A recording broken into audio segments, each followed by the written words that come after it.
tearing out pieces of me to replace the broken pieces of you. Tearing out. Family, and welcome to today's video. Thank you for coming and sharing some time with me. Sorry if my glow is blinding you. I just got a bomb massage, practicing self-love, self-care, and your girl is slick. So today we are going to talk about how to mentally prepare for those who not gonna make it.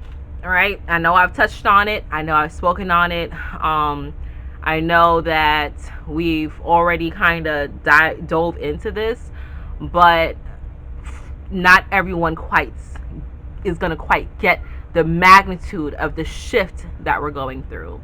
And if you are watching this video, this is your confirmation that yes, you have lost people you love.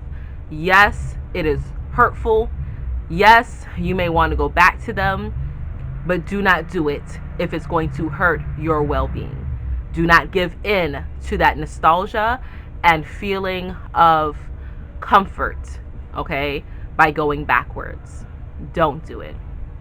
So, I know it may be a little bit easier for me because, my upbringing, my background of being raised as a Jehovah's Witness. We were always told that in the last days, mother will go against daughter, father against son, wife against husband, right? They always told us that because it would be based on your faith, okay? So mentally, we're preparing for that. Oh, brother, sister, you don't gel with what Jehovah's telling you, then I get it. We're not going to be able to click up, right?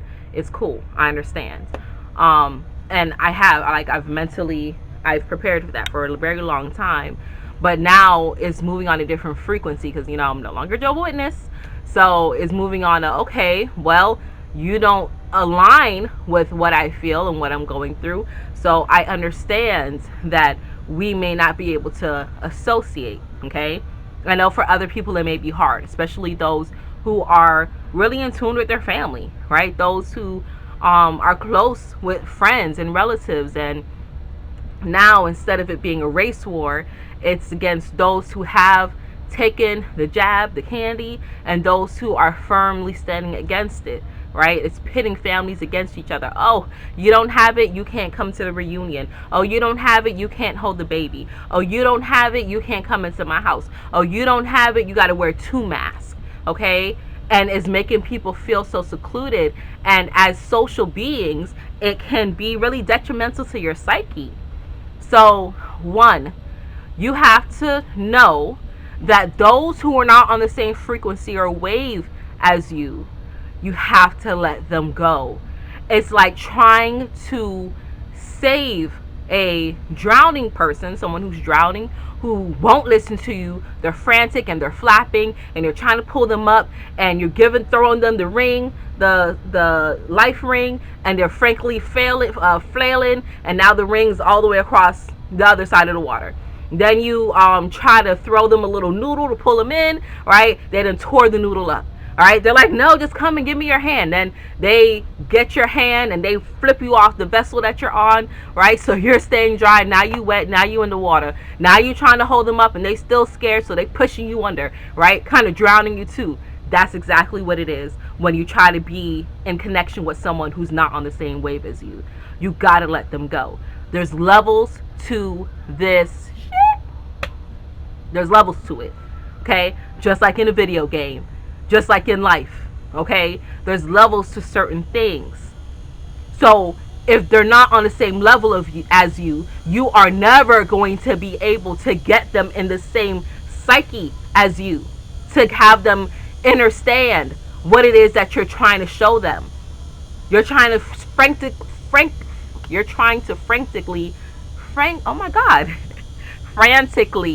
save someone who obviously does not want to be saved. You're doing more harm than good. You have to love yourself enough to know that you cannot save everyone, and it's not your responsibility to. Okay? Second, everyone makes their own decisions. And you can respectfully allow someone to make theirs, even if they don't respectfully respect yours. Even if they don't accept your decision with respect, you can give them that. And you know what? Secretly, it kills them even more. When you give someone respect who's been disrespectful to you, they're like, how dare you give me respect? Where is that coming from? Right? They don't know what to do. They don't know how to handle it. Okay? So when you start transmuting that energy, it's like, okay, well, that's fine. You made your decision. I've made mine. And we're going to stand our ground. And let's see who is standing at the end of the day. Start making a little competition, okay, with yourself. See how long you can hold out for. That's what I do. Let's see how long I can hold out for. Let's see how long I can go without falling prey and victim to the mind manipulations that you like to do. Okay? Thirdly, allowing yourself to be comfortable with knowing that not everyone's here for the long haul and not everyone can teach you things for the long haul.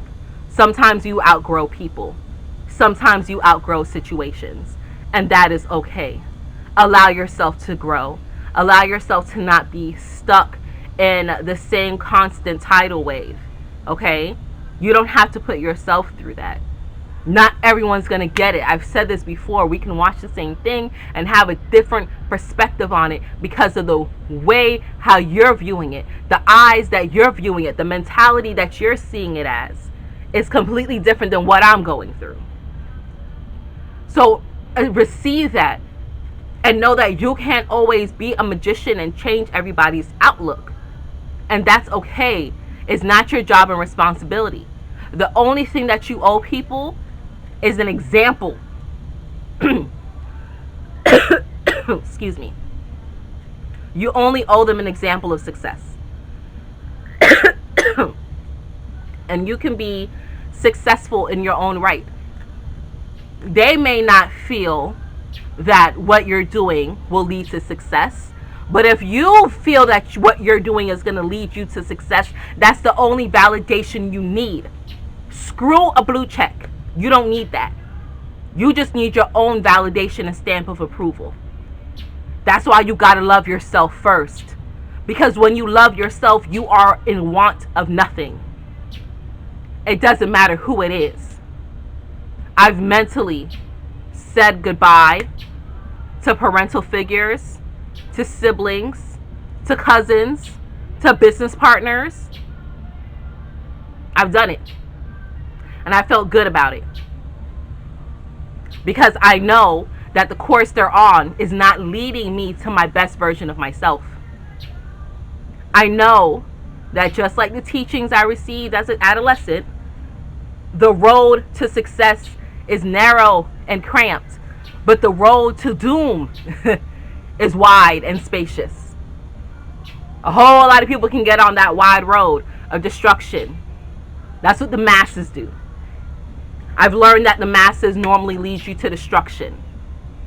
And when you kind of veer off, you start seeing different things. And they're like, wait a minute, how did you see that? How you found that? Where you got that from? Over here. Right? Just like the best clothes is from little boutiques. The best food is from little mama pops. Best hamburgers are not from national food chains. It's the same way. Learn to go on the on the long and narrow road. And don't take a long walk off a short cliff. That's where the masses take you. It's okay to mentally prepare to lose others, because not everyone is here for the same mission. Not everyone is here to accomplish the same things. And once you mentally wrap yourself around that, you will allow yourself to soar so much higher than you currently are. So, wealthy family, that's all that I have for you today. Be on the lookout tomorrow for my full moon blog post. It'll be up on my website. We have the full moon in Aquarius on Sunday. Very potent full moon, right? Just ready and speed up your manifestations, your desires. Release things so that things can come to you quickly. Bring in love and romance and sexual healing and all this other good stuff, right? Start using this energy to your benefit, all right? The definition of insanity is doing the same thing, expecting different results. All right, wealthy family. I love you all. Until we connect again, stay alert, stay aware, and live in love. Peace.